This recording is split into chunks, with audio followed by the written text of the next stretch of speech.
তিনজন ব্যক্তি এক জায়গায় বসলে দুইজন ব্যক্তি যদি অন্তত এক জায়গায় থাকে তো তৃতীয় জনকে নিয়ে কথা না বলা পর্যন্ত মুখ শান্তি হয় পায় না, কান শান্তি পায় না, চোখ শান্তি পায় না।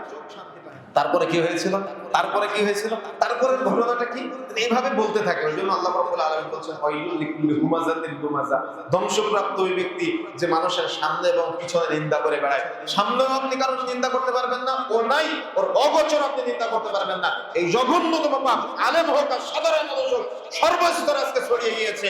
সবার মাঝে কে কাকে ছোট করতে পারে, কে কাকে নিন্দা করতে পারে, কে কাকে অপমান করতে পারে, এই প্রবণতা মানুষের মাঝে অহরহ দেখা যাচ্ছে। চায়ের দোকানগুলো আজকে এক একটা সংসদ ভবন, তৃতীয় জন ব্যক্তিকে নিয়ে কথা বলার জন্য চমৎকার জায়গা তৈরি করে দিয়েছে চায়ের দোকানগুলোতে। আজকে দুইজন, আগে এগুলো মহিলাদের মাঝে ছিল, এখন আমাদের মাঝে চাকরির মধ্যে বসে এক টেবিলে দুই তিনজন বসে আছে, আর একজন কর্মচারীকে নিয়ে তার যে ভুল ত্রুটি ভালো মন্দ যেগুলো আছে সেগুলো বাছ বিচার করার। তার মানে তাকে অপমান করা যায় কিভাবে, নিন্দা করা যায় কিভাবে, ছোট করা যায় কিভাবে, হিংসা করে চাকরি থেকে বের করে দেওয়া যায় কিভাবে। মানে হৃদয়টা বড় করতে পারলাম না, উদার করতে পারলাম না, হৃদয়টা প্রশস্ত করতে পারলাম না। অথচ আল্লাহ সুবহানাহু ওয়া তাআলা বলেন, কেউ যদি আপনার এর যে অপরাধগুলো নিয়ে আমরা আলোচনা করি, তাহলে সামনেও আপনি কোনো ব্যক্তিকে, আল্লাহর কোনো বান্দাকে অপমান অপদস্থ করতে পারবেন না, পিছনে করা তো বহু দূরের কথা।